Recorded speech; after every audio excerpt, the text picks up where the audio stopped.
Je n'avais pas organisé cette fête pour prouver quoi que ce soit. Je l'ai planifiée parce que personne d'autre ne le ferait. Mes parents approchaient de leur 40 anniversaire et ma sœur avait suggéré l'idée d'une petite célébration. Peut-être juste un déjeuner, avait-elle écrit dans le chat de groupe. Mon frère avait répondu avec un emoji pouce levé. Puis plus rien. Des semaines passèrent. Aucun lieu, aucune organisation, aucun effort. Alors je suis intervenue. J'ai passé 2 mois à rechercher des options de location de yacht à Santa Barbara. J'ai trouvé un yacht avec des ponts en bois poli et un salon privé pouvant accueillir 30 personnes. J'ai engagé un orchestre live, juste cordes et claviers, assez doux pour que les gens puissent parler. J'ai commandé 3 caisses de vin sélectionnées par un sommelier spécialisé dans les accords côtiers. Et les fleurs, j'ai demandé à un fleuriste de reproduire le bouquet de mariage de ma mère avec des tulipes blanches et des renoncules. Elle a pleuré quand je lui ai montré la photo d'inspiration. J'ai pensé que cela signifiait quelque chose. Au total, cela m'a coûté 18 500 $. Je n'ai pas dit à mes parents le montant exact, j'ai juste dit que c'était réglé. Ils n'ont pas demandé. Et peut-être que cela aurait dû être mon premier signe. Mais à ce moment-là, je m'en fichais. J'ai pris du temps loin de mes clients freelance.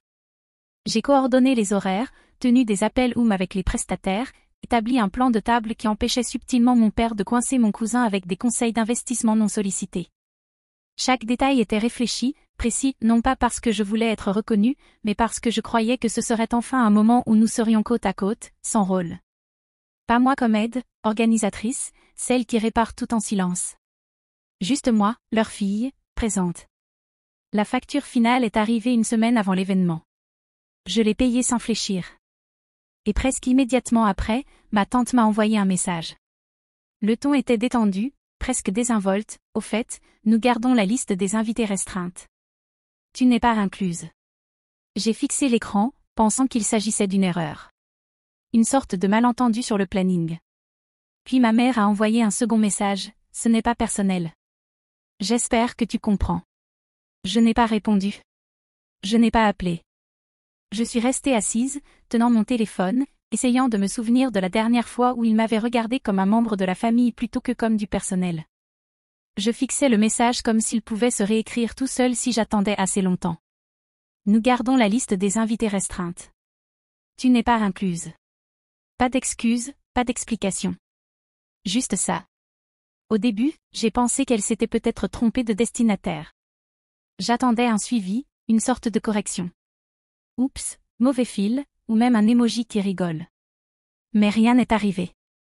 Juste le silence. Puis le nom de ma mère est apparu sur mon écran. J'ai ouvert le message, ce n'est pas personnel. J'espère que tu comprends. Et d'une certaine façon, ça a fait plus mal. Cette phrase, ce n'est pas personnel. Je l'avais déjà entendue. Quand ils avaient oublié de m'appeler pour mon anniversaire 2 années de suite. Quand ils ont fait un voyage familial à Yellowstone et m'ont dit après coup qu'ils pensaient que j'étais trop occupée pour venir. Quand le petit ami de ma sœur depuis 2 mois a reçu une invitation au dîner de Noël et pas moi. C'était toujours le même message, j'espère que tu comprends. Espère que tu comprends que nous avons oublié. Espère que tu comprends que ce n'était pas pour blesser. Espère que tu comprends que tu n'as pas assez d'importance pour être incluse, mais juste assez pour nettoyer derrière eux. Je n'ai pas répondu par message. Je n'ai pas demandé de clarification. Je n'ai pas supplié pour une place sur la liste des invités de la fête que j'avais planifiée. À la place, j'ai parcouru mon agenda, j'ai regardé tous les rendez-vous que j'avais prévus pour leur grand jour, confirmation traiteur, livraison du vin, heure d'arrivée de l'orchestre, fenêtre d'accès au yacht. Je voyais mon nom sur chaque email, chaque réservation, chaque reçu. Mais d'une manière ou d'une autre, je n'étais pas sur la liste des invités. J'ai posé mon téléphone et je suis restée debout dans la cuisine, incertaine de ce que je devais faire ensuite. Mes mains semblaient ne pas m'appartenir. Il n'y avait rien à réparer, aucun malentendu à clarifier. Ils avaient pris leur décision. Et pour la première fois depuis longtemps, j'ai réalisé que je pouvais en prendre une aussi. Je n'ai dit à personne ce que j'allais faire. Ni à mes amis, ni à mes frères et sœurs, surtout pas à eux. J'ai ouvert mon ordinateur portable et j'ai affiché le contrat du yacht. La période d'annulation était encore ouverte, bien que juste à temps. J'ai envoyé un email au coordinateur en citant un changement dans les termes de l'événement et j'ai demandé le remboursement du dépôt. Quelques minutes plus tard, j'ai reçu une confirmation. Ensuite, l'orchestre. Le violoniste principal avait été aimable à chaque appel, il avait même proposé de raccourcir le set lorsque j'ai demandé à propos des limites de budget. Je lui ai envoyé un message directement, lui disant que l'événement avait été modifié, et demandé de suspendre le solde restant. Il a répondu avec grâce, disant qu'il comprenait. L'expédition du vin était plus délicate. Le sommelier emballait déjà les caisses, prêt à livrer, mais quand j'ai signalé la commande et expliqué que la fête avait radicalement changé, elle a accepté de retenir la livraison. Pas de remboursement, mais pas de livraison non plus. Je pouvais vivre avec ça. Les fleurs étaient déjà en cours. Travail sur mesure, non remboursable. Je n'ai même pas essayé de les arrêter. Qu'elles arrivent. Que quelqu'un d'autre décide ou placer 2 douzaines de compositions de tulipes blanches et de renoncules bleu pâle. Cette partie n'était plus la mienne. Je me suis assise sur le quai cette nuit-là, celui à quelques rues de mon appartement, regardant l'eau s'agiter sous les lumières tamisées de la marina. Si je me penchais en avant, je pouvais encore voir le port d'où le yacht serait parti. J'imaginais les ponts vides, la musique absente, le tintement de gobelets en plastique à la place des verres à pied. Et je ne ressentais rien. Ni colère, ni vengeance, juste de la distance, un détachement clair de quelque chose dont j'avais autrefois tant voulu faire partie. Ils avaient clairement indiqué que je n'étais pas invitée. Je me suis juste assurée qu'ils remarquent mon absence. Le matin de la fête, mon téléphone s'est mis à sonner juste après 6 heures. J'étais encore au lit, les yeux à peine ouverts, le soleil commençant à percer les stores. Je n'ai pas décroché. Les premiers appels sont arrivés en succession rapide, le nom de mon père s'affichant à chaque fois sur l'écran. Pas de messagerie vocale, juste un silence après l'autre. Au 4e appel, j'ai retourné le téléphone pour ne pas voir qu'il vibrait. Au 7e, je l'ai mis dans le tiroir à côté de mon lit et je l'ai complètement éteint. Je savais déjà ce que c'était. La musique n'était pas arrivée. Le vin n'était pas livré. Le yacht n'était jamais arrivé au quai. La fête s'effilochait. Et maintenant, il se souvenait de moi. J'ai passé les heures suivantes comme si je n'avais aucun endroit où être. J'ai fait du café, mangé lentement, marché jusqu'à la boulangerie du coin et acheté un croissant, chose que je ne faisais jamais quand j'étais encore occupée à régler les urgences des autres. Je me suis assise sur le banc dehors, regardant les passants pressés. Je ne pensais pas à la fête. Je ne pensais pas aux invités ou au moment où quelqu'un réaliserait qu'il n'y avait pas d'orchestre pour s'accorder ni de vin versé. Je me suis permis de profiter du fait que je n'avais aucun rôle ce jour-là, aucun carnet, aucun appel à rappeler. À midi, j'ai rallumé mon téléphone. 11 appels manqués, 10 de mon père, 1 de ma tante. Je l'ai laissé sonner une fois de plus. Puis j'ai décroché. Il n'a pas crié. Il ne s'est pas excusé. Il a juste demandé, Elra, que s'est-il passé, comme si c'était un événement inexpliqué. Comme si j'étais partie en solitaire sans prévenir.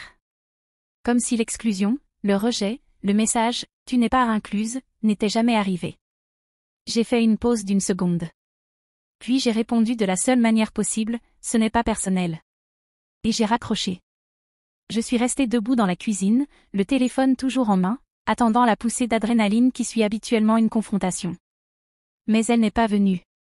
Pas de poids, pas de regret, juste le calme. Cette phrase qu'ils avaient utilisée comme un couteau pendant des années. Une phrase pour trancher la responsabilité, l'acceptation, les conséquences. Et maintenant, je la leur rendais. Ce n'était pas de la colère. C'était une limite. Et cette fois, c'était eux qui étaient à l'extérieur de celle-ci. 3 jours après la fête, j'ai ouvert mon téléphone pour la première fois. Pas d'appel manqué, pas de message, pas de messagerie vocale, juste le silence, comme si j'étais passée à travers une fissure et que personne ne l'avait remarqué. J'ai fait défiler par habitude et suis tombée sur la page de ma sœur. Elle avait reposté les photos de quelqu'un d'autre, probablement Amanda, notre cousine qui traitait Instagram comme un album saisonnier. La légende disait, une belle célébration pour 2 belles personnes. Mais les photos racontaient une autre histoire. Pas de tente, juste un arrière-cour en patchwork avec des tables pliantes et quelques chaises en plastique décolorées par le soleil, tirées du garage. Une photo montrait une glacière sur l'herbe, des bouteilles de soda à moitié ouvertes flottant dans la glace fondante. Une autre capturait un centre de table, des œillets de supermarché encore dans leurs manchons en plastique, fourrés dans un bocal maçonne comme si quelqu'un avait abandonné à mi-chemin. Sur un cliché, mon père se tenait près de la clôture, les bras croisés, regardant dans le vide. Il portait une chemise qui ne lui allait pas tout à fait. Sur un autre, ma mère posait avec 2 de ses sœurs. Son sourire était figé. Ses yeux étaient gonflés. Je pouvais voir la ligne de maquillage inégale sous l'un d'eux. J'ai fixé les photos plus longtemps que prévu, non par regret, mais par curiosité. C'était comme regarder une version de la réalité dont j'avais été silencieusement effacée. Ils avaient fait la fête. Ils avaient célébré. Ils souriaient pour la caméra. Et aucun d'eux n'avait eu la décence de me contacter, pas pour demander pourquoi j'avais annulé, pas pour demander si j'allais bien. Ils ont juste continué et comblé les vides sans moi. Et d'une certaine façon, cela ne faisait pas mal. Cela clarifiait. Parce qu'en regardant ces photos, je ne voyais pas quelque chose que j'avais manqué. Je voyais quelque chose que j'avais refusé de porter encore. Les photos ne m'ont pas rendu triste. Elles m'ont fait faire l'inventaire de chaque tâche que j'avais assumée au fil des ans sans hésitation. Chaque fois que je conduisais 2 heures pour réparer la porte du garage ou reprogrammer leur thermostat. Chaque fois que je remplissais leur déclaration de revenus parce que, tu es tellement doué avec les chiffres. Chaque fois que je payais une facture qu'ils avaient mentionnée vaguement au dîner et qu'ils ne revenaient jamais dessus. Il y a 2 ans, j'ai payé une réparation de toit de $2800 quand mon père a soupiré à propos d'une fuite puis m'a fixé un peu trop longtemps. J'ai transféré l'argent cette nuit-là. Personne ne l'a reconnu sauf mon frère, qui a envoyé un emoji pouce levé quand le toit a tenu pendant la première tempête. J'avais gardé leur système de climatisation à mon nom parce que je m'étais inscrite au plan lors d'une panne d'hiver d'urgence. Je payais automatiquement leurs frais annuels, $315 par an. J'avais presque oublié son existence jusqu'à ce que je voie à nouveau le prélèvement le mois dernier. Et ce n'était pas seulement de l'argent. C'était du temps. C'était mes samedis après-midi. C'était mes matinées tranquilles passées à rechercher les entrepreneurs les moins chers, les imprimantes les plus rapides, les meilleures promotions sur tout ce qu'ils avaient oublié de planifier. C'était un travail émotionnel déguisé en serviabilité, masqué par la politesse, jamais confondu avec de l'amour. Alors j'ai arrêté. Je me suis connecté à tous les comptes portant mon nom. J'ai supprimé les moyens de paiement enregistrés, annulé les abonnements, supprimé les rappels. J'ai passé des appels, fermé des comptes, transféré des responsabilités. Cela m'a pris tout un après-midi, et quand j'ai terminé, je ne me suis pas sentie coupable. Je me sentais plus légère. Ce soir-là, j'ai sorti une table d'appoint à moitié finie que j'avais abandonnée des mois auparavant. J'ai poncé les bords, collé les joints, et j'ai passé mes doigts le long du cadre. Il y avait de l'appel à dedans, construire quelque chose qui n'avait pas besoin que je revienne, quelque chose qui tenait parce que j'avais choisi de lui donner une structure, pas parce qu'il l'exigeait. Et pour la première fois depuis des années, j'ai réalisé combien ma vie pouvait être silencieuse quand elle n'était pas consacrée au désordre inachevé des autres. Le message est arrivé un mardi après-midi. Amanda ici. Hey, ta sœur dit que tu as ghosté la fête, qu'il se passe quelque chose, qu'il s'inquiète pour ta santé mentale. J'ai fixé l'écran, pas surpris, mais toujours abasourdi. Ghosté. J'avais planifié toute la fête, payé pour tout, orchestré chaque prestataire dans les moindres détails, et maintenant j'étais absente avec une supposée crise. Il ne se contentait pas de m'effacer, il me réécrivait. Je n'ai même pas hésité. J'ai ouvert mon dossier de reçu. Capture d'écran après capture d'écran, facture payée pour le yacht, confirmation de la commande de vin, contrat de traiteur mis en pause, puis le message de ma tante, tu n'es pas incluse. Ensuite, le message de ma mère, ce n'est pas personnel. Je les ai tous envoyés à Amanda dans une conversation claire et silencieuse. Elle n'a pas répondu immédiatement. Quelques minutes passèrent, puis, c'est quoi ce bordel? Je n'avais aucune idée. Ils ont fait passer ça comme si tu étais instable. Instable. Ce mot est resté plus longtemps dans mes mains que le téléphone lui-même. Après tout ce que j'avais fait, au moment où j'ai cessé de jouer, ils n'ont pas demandé pourquoi.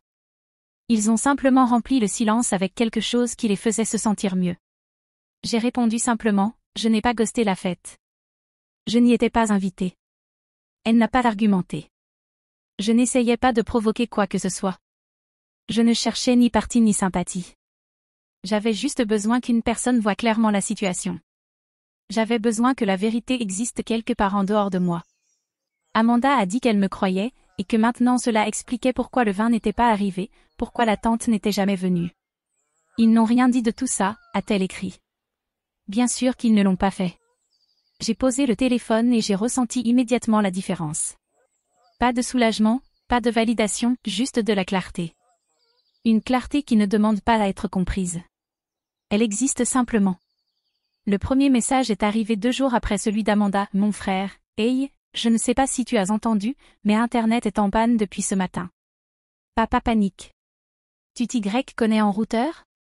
Je n'ai pas répondu. Le lendemain, ma mère, salut Elra. Le micro-ondes déconne encore. Pas urgent, mais si tu as 1 minute. Toujours rien. Puis mon père a envoyé une photo, le moteur de la porte de garage à moitié démonté, les fils exposés. Aucun mot, juste l'image, comme si je devais la voir et courir réparer. Je ne l'ai pas fait. J'ai regardé l'image quelques secondes, puis j'ai fermé le message et repris ma liste de courses.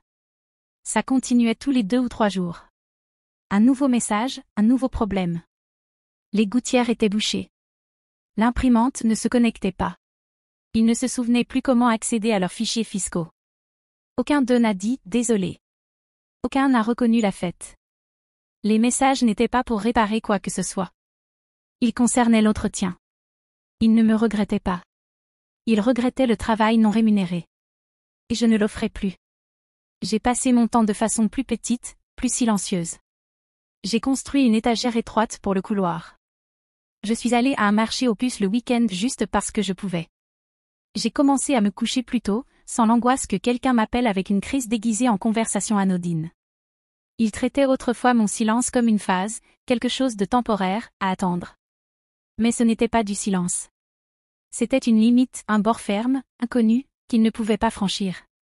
Et quand ils ont réalisé qu'ils ne pouvaient pas le traverser, ils ne se sont pas excusés. Ils ont paniqué. Amanda m'a envoyé un texto un jeudi après-midi, disant qu'elle était en ville et qu'elle voulait me parler en personne. Pas de pression. Nous nous sommes rencontrés dans un café tranquille à quelques rues de chez moi. Elle avait l'air nerveuse, ce qui n'était pas dans son habitude, et elle n'a pas perdu de temps. Je pense que ta mère va vraiment en thérapie, a-t-elle dit. Pour de vrai.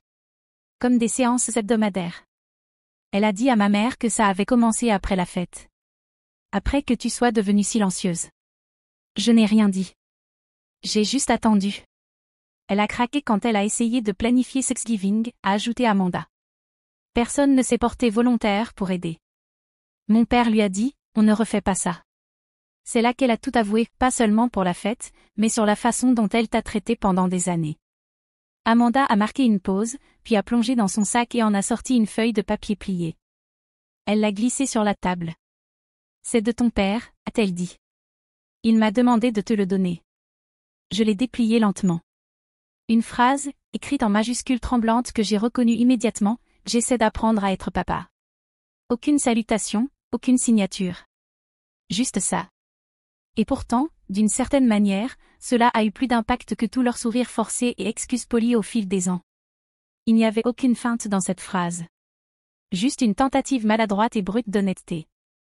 J'ai glissé le mot dans mon sac et hoché la tête. Amanda n'a pas insisté. Elle a juste dit, quoi que tu décides, je comprends, et en est restée là. Cette nuit-là, j'étais assise à mon bureau avec une carte vierge. Je ne voulais pas annuler la distance que j'avais créée, mais je ne voulais pas non plus ignorer ce qui semblait être leur premier vrai pas. Alors j'ai écrit, je ne suis pas prête à revenir, mais je suis ouverte à quelque chose d'honnête. Je ne l'ai pas signé avec amour, juste mon nom. Puis j'ai scellé l'enveloppe, l'ai placée près de la porte, et je me suis dit que je l'enverrais le matin. Des mois ont passé, et le calme est resté. Pas de chaos, pas de demande culpabilisante, juste de l'espace. J'ai passé mon temps à des choses qui n'impliquaient pas de réparer. J'ai fait des randonnées dans des canyons que j'avais toujours dit être trop occupés pour explorer. J'ai cuisiné lentement sans regarder l'heure. J'ai construit un banc pour mon porche avec du cèdre récupéré et je me suis assise dessus chaque matin avec une tasse de café, en regardant la lumière changer. J'ai mieux dormi que depuis des années. Puis un jour, un message est arrivé de ma mère. Il n'était pas long, juste qu'il voulait se rencontrer si j'étais d'accord. Pas d'exigence, pas de manipulation. J'ai laissé passer quelques jours avant de répondre.